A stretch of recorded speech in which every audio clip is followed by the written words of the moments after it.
I'm on the beach, I'm fishing, I got my rod, and I'm going to keep it simple today. Yes, simple. I watch a lot of videos out there and it's like how to catch tuna from the surf using this special rig, and how to make a pill bottle, like a prescription pill bottle, into a chum bag that you can catch. I'm like, what?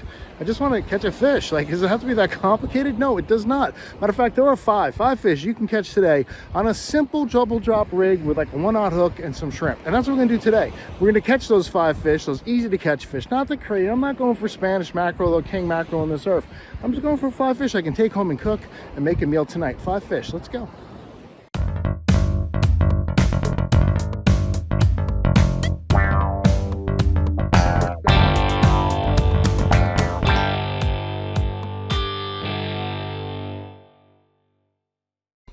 So let's start with the basics here. This is your basic double drop bottom rig, store bought. I bought this one in the store. I'm putting 1/0 circle hooks on it and a 4-ounce pyramid weight. Yeah, some people are going to say like, hey, you could make your own. I know, but we're just trying to keep it simple. That's your basic rig. And I bought some fish bites, and I'm just going to put on a little piece here. Now this is making it a little complicated already, right? Like, why am I doing that? It's just like a little cherry on top. It just makes a little like fish cocktail for these little fishies here. So just put a little fish there. It's an attractant. I buy the bag of worms. It's the bloodworm flavored one. Next, I take my little piece of shrimp, and now look, I check the curve of the shrimp with the curve of the hook, and I just slide it through like if I was doing a worm, like for freshwater sunfish. That's all I do. It's that simple, and I'm going to cast it out. So let's take a look at our 5 easy peasy, real easy fish to catch in the surf on this basic hook. And yes, number 1 is the croaker. Now look, I'm not a big fan of croaker, but because usually they're little like this guy, right? If you catch like a 4 or 5-inch croaker, there's not any meat on it. They're very skinny fish. They have really big heads, and they're pretty much useless at that size. You can catch them in the surf on the basic shrimp though, and you can catch them here. I'm fishing Davis Canal, and in the fall you can actually get some pretty nice ones. Now if you start catching 8-inch croaker, you can do some stuff with them, because they're not a bad fish to eat. They're just a pain in the butt to clean. So my favorite recipe is croaker soup. Let me show you how I make my croaker soup. But what I like to do with croaker is make croaker soup. So right here, I've got a pot of boiling water, and you can see I actually did fillet those little croaker, which took a long time. And I just put those fillets right into the boiling water. I got some olive oil out, I put it in a pan, and I have this mix left over, this chutney mix left over from fish tacos the other night. It's got pepper, tomato, onions, and even a little mango and some jalapeno. I used these spices, I put them on top of that chutney right there, and I just threw that thing in a frying pan with that hot olive oil and let it cook up. It's going to soften those tomatoes, going to break it down a little bit. Now here's my secret ingredient. I got a handful of little necks, and I threw them into my pot of boiling water too. So I got the fish in there, I got the clams in there, and I just pour that mixture right into the frying pan. So anything that was kind of burnt in the bottom kind of comes off nice and in there. And I just let that whole thing cook up for a little bit. I put that in a bowl. This is an outstanding, great little meal right here. This croaker takes a long time to catch them and clean them, but it is worth it. Not very long to cook. All right, our next easy peasy fish to catch in the surf is puffer. Now you've kind of got to do this in the spring. That's when they're actually most active in the surf. So if you're looking for them, March is a great time to get out there and throw some shrimp. Same rig, double drop rig, 1/0 hooks. You kind of got to hold on to the reel, because puffer just kind of take it, and they're not a big fighting fish. They're not going to pull your reel into the ocean. You don't have to worry about that. So you've got to kind of pay attention there and feel them. And then when you feel them, you just kind of pull them in. And this guy's really small. So this is a really small puffer. You probably want some a little bigger than this one, but if you can get some decent sized puffer, like, I don't know, what's a decent sized puffer, 7-8 inches, and you get a couple of them, you can make a great fish fry with them. I catch them, like I said, in the surf in the spring, but after that they kind of tend to go into the backwaters, so you can catch them year round. I've caught them on the pier in Southport in July. I'll catch them back on the ICW. Most in the fall even, and in Davis Canal sometimes. So you just got to pop around and look for them, but you will find them. Here I am out in Davis Canal, and I'm going to pull out a whole bunch of them. This is actually behind Sheep Island where I was kayaking one day. So you can catch them year round. You just kind of have to look around for them. In the spring, in the ocean, in the fall, in the backwaters, and they're the best eating fish in the whole wide world. Let me show you a little recipe here. They're not poisonous. You can eat them. They're delicious. I just cut behind the neck. You don't have to gut them. You don't have to scale them. I'm pulling back the skin a little bit. I know it's hard to see them big fat hands hand's in the way. I'm pulling it back a little bit. I'm going to take a fork. I'm going to stick it in that meat right there. And I'm going to stick it in that meat right there. I'm going to pull, the whole little meat comes out, and it looks just like a big shrimp or something like that. Well, I didn't really show it to you, did I? Let's do another one. I cut right behind the head. There's the skull bone. I cut through the vertebrae, I guess. I'm just going to pull back the skin just a little bit so it's not in the way. It's like sandpaper, that skin. Stick the fork in it. Stick a fork in it, Sans. And just pull that piece of meat right out, and that's ready to go. So did it go in here? Is that wine? Fish, and they're going to go in this cold water. Mm-hmm. And what's over there? What's that? That is going to be the breading. This is the breadcrumbs you use? Mm-hmm. It's like what? It's Louisiana, it says. It's not even North Carolinian. I'm sorry. That's it? You just throw them in cold water? Mm-hmm. They're swimming? They're swimming around the cold water. He's just sitting in there all lonely. I feel like something should happen. Shake it up or something? I guess not. We're getting our fish all ready to fry.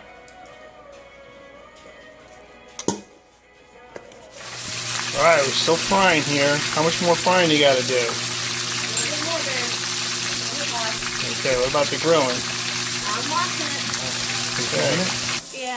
Alright, so basically this is just like the fish, and the bone just comes like it's right in the middle there. So I'm just gonna and I'm gonna and then that bone right there, it's just like a piece of, oops, broke it. It's like a piece of cartilage. That's it. See? Bones. Alright, we're going to do some cilantro lime crema. A little bit of jasmine rice with butter and with salt and pepper. Nothing fancy there, but it tastes good. And we're going to do our fried puffer. Yeah, well, that's a lot of puffer, girl. We're going to do our pico de gallo. Pico de gallo. It's going to be an authentic, really cool fish taco. Oak Island style. That's right. Do some This can be a big old guacamole thing when you're done. and a little bit of cabbage. Okay, and oh, Ian wants some Grim Reaper. So what we're going to do, yeah, no, because you have an upset stomach a lot, so we're not going to want to do that. I'm going to eat that. We're going to stuff it in there. Did you wash your hands before? I did wash my hands. Okay, so I got to eat that now. That's it? That's it. There's your fish taco, baby. Now, my next fish is going to be no surprise to anybody. It's the whiting. And yes, you can catch whiting in the surf basically year round.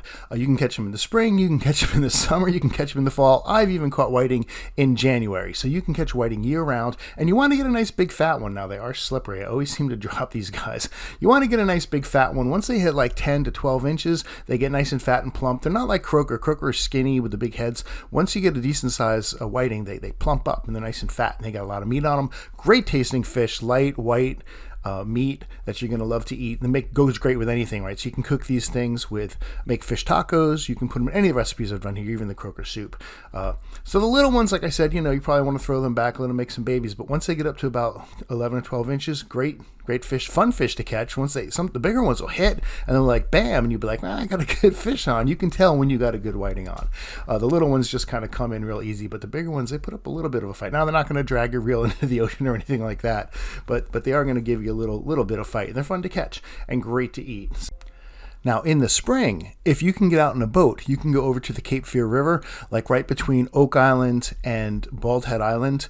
Right over there, you'll see all the boats in the spring fishing there, and that's where this video came from right here. This is earlier this spring. We went out there, and they go into that river to spawn, so they are all over the place. Every time you drop a piece of shrimp, boom, you get one in the boat. And you get some little ones like this. We're throwing them back because we know we're going to catch so many. We're going to have a couple 11 or 12-inch fish on there, and that's the ones we're looking for to make us some dinner. You're going to have some fish tacos with these bad boys right here. And my favorite fish to catch, but like I always mention, one of the slipperiest, slimiest fishes. I drop them all the time. So here's our spread to make some fish tacos. We got everything out to make them, and we're just going to have Kim's brother JP was over fishing, so we're going to see how he likes it. What's he think of it? Thumbs up. 2 thumbs up. Now, if you think you're going to get 2 thumbs up for whiting, you'll get 3 thumbs up. Can you do that for pompano? Pompano is a great tasting fish, a great fighting fish. And again, you can just get these on the shrimp with a double drop rig with a 1/0 hook. Maybe you want to even go a little smaller in hook because they got small mouths. Now, this guy is particularly small, and you will catch a lot of these little small ones. I don't cast out very far. They're usually right up, not far from the beach at all. They're in the wash a lot of times too. And you will catch a lot of little ones, one after another. But when you land a big one, you'll be very happy because they put up a good fight. They're a good fighting fish. And they will pull, and you'll be like, yes, I've got a good fish. And here I've got one on here. I'm going to drag him up and show you what a good size one looks like. This one's probably about 12 inches to the fork, and this is what I'm talking about. Like, you catch a bunch of those little 5-inch fish, but once you get into one of these guys, then you're like, this is going to make some good dinner. Now, you can catch them on shrimp, but if you want to take it to the next level and get into a mess of them, they love sand fleas. So let me show you how I do that. And I'm going to get some sand fleas, and I finally found some sand fleas. Now, if you look at the sand here, you're going to see it's all smooth, except for there's one little area, a little round area that's bumpy. You see it? I'm coming right up on it. There it is right there. It's all bumpy, and when the water washes out, it kind of almost looks like it's moving for a minute. And that's all the little sand fleas with their little heads up, filtering the water, trying to get some nutrients to eat, I guess. So if you see one of these areas that's bumpy in kind of a circle like that, and you kind of walk up to it pretty quick with a little sand flea trap, you can get some. You just scoop up the sand. Now, the way the trap works is there's holes in that can, but the holes are big enough to let the sand out, but they're not big enough to let the sand fleas out and basically any shells that come along with it. So if you dig right there where a colony is, you're gonna pick up some sand fleas, put it in the water, rinse it a little bit.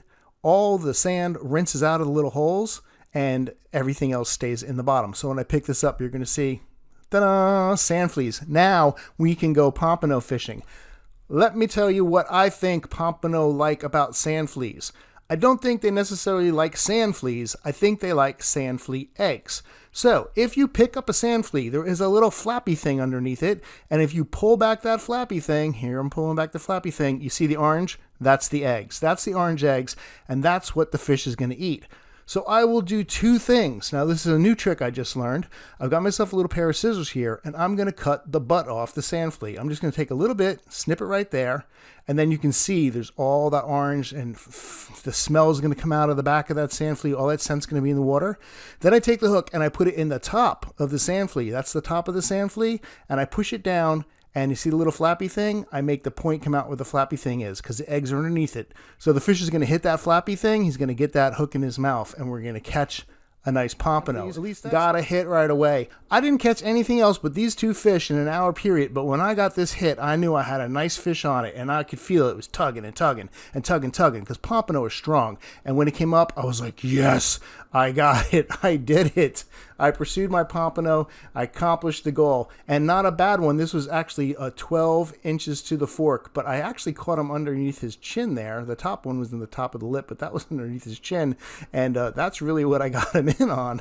So I got real lucky there that I kind of snagged him in the bottom. But I didn't care. Pompano in the bucket's a pompano in the bucket. So I've got the fish cut up. I'm going to get rid of the bones here and then just going to put it on some aluminum foil with some olive oil, that chopped garlic, some salt, and some pepper.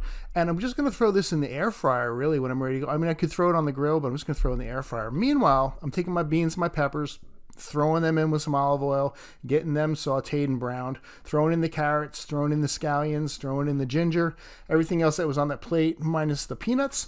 And I'm just going to let that all get good and brown and tender there. And now here's the secret ingredient coming right up.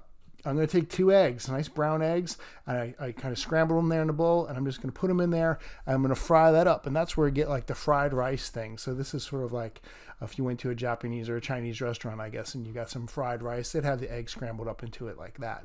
So with all this talk of rice, that is the one ingredient that is missing at this point. There it is, all ready to go. I just need to add the rice to this, and after I add the rice to it, I'm going to start my fish here in the air fryer, and about 10 minutes later, that's going to be good to go. Get my rice in there, start plating it. See, you can see the rice is mixed in with it. Get that nice and good to go. 10 minutes later, the pompano's coming out. I'm putting it on the plate, and this was an excellent meal. The only thing I need to do is I'm going to add the peanuts to the top of it and a little bit of lime, and this is going to be delicious. All right, let's get into the bonus round. The bonus round. Here's fish you can catch on a double drop rig with just shrimp, and black drum is the one I'm going to start with right here. I just caught this week. It was a surprise. I just wasn't expecting it. But you can catch black drum in the surf this time of year, especially in the fall. I usually catch them more in Davis Canal and things like that, but I just happened to catch one right there while I was fishing for those other fish. So he came up. Now he's not huge. I think a black drum has to be 14 inches to keep, and this guy's probably about 8, maybe 9. I don't know, but definitely not big enough size, but still a pleasure to catch a great fighting fish, a great tasting eating fish if you can get a decent sized one. Right after I caught that one, I got into another bonus fish, a trout. Now, usually don't fish with just dead bait like shrimp, live bait. Yeah, live shrimp. You can catch some trout. Usually, you don't catch them on the dead bait, but every once in a while they'll hit it. So I'd actually doubled up. I got a croaker and a trout on this at the exact same time. That's the beauty of a double drop rig. You can catch two fish at once. So I got this trout, but he's small. Probably the littler ones are going to be more likely to go after a piece of shrimp than the bigger ones will, and that's probably why I caught them. And the last fish in the bonus round is going to be bluefish. Right? You don't usually catch bluefish on shrimp, but you can. But look how small these are. Oh my gosh, it's the smallest bluefish I ever caught. But usually catch them on cut bait, live minnows. But you can catch them on shrimp every once in a while. So I'll show you how I cook them. They're good. I got another one. So here we go. We got 2. I'm actually going to fill the bucket with 3 bluefish before the day is over, because that's actually our limit right there. And the same thing here. I'm just going to take my knife, stick it underneath the gill, cut down. And I'm sorry if this is gross. I should have put a little warning, explicit. And I'm going to take them down the surf, and I'm gonna bleed them. We're going to take them home and cook them. Watch this recipe. All right, I'm going to talk about bluefish we caught today and what we're going to do with them. I just washed this guy, so I'm patting him down with a paper towel here. Nice and want to get him dry. This bluefish, I scaled it, gutted it, and I bled it. When I was in the ocean, I bled it. You saw that earlier in the video. And I'm just going to cook it. So I got a piece of aluminum foil right here. And watch how I cook this. Watch how simple this is. I'm just going to take some oil of the olive, and I'm just going to throw a little oil of the olive on there. Let's get some on the other side. Little oil of the olive on there. Actually, I got the olive oil on there, and now I've got some garlic. I got some garlic cloves there, and I chopped those up. And so I'm going to put some garlic cloves on there. Ooh, I got a lot of garlic. Ooh, I like garlic. Garlic's good for you. It makes the cholesterol lower, and it keeps vampires away, so it's all good. Now, I've got some salt. This is Peruvian salt. It came from Peru. Look at it. It's beautiful. I'm just going to take a pinch of that. Throw a little of that on there. Really coarse. Good salt. A little more salt, why not salt? And a little pepper. We got the pepper kernels.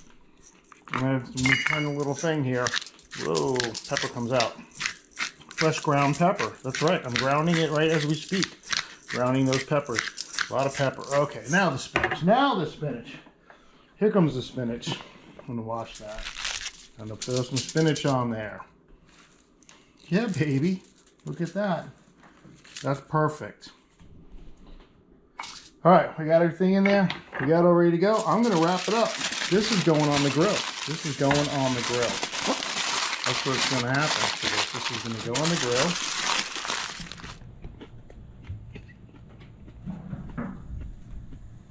grill. Okay. Okay then. Okay then, there it is. Bluefish, aluminum foil on the grill.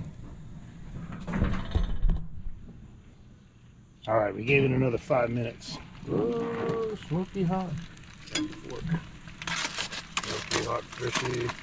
Fishy, fishy. That's breaking apart nice. That's what I want to see. Oh, look at all that hot oil boiling up down there.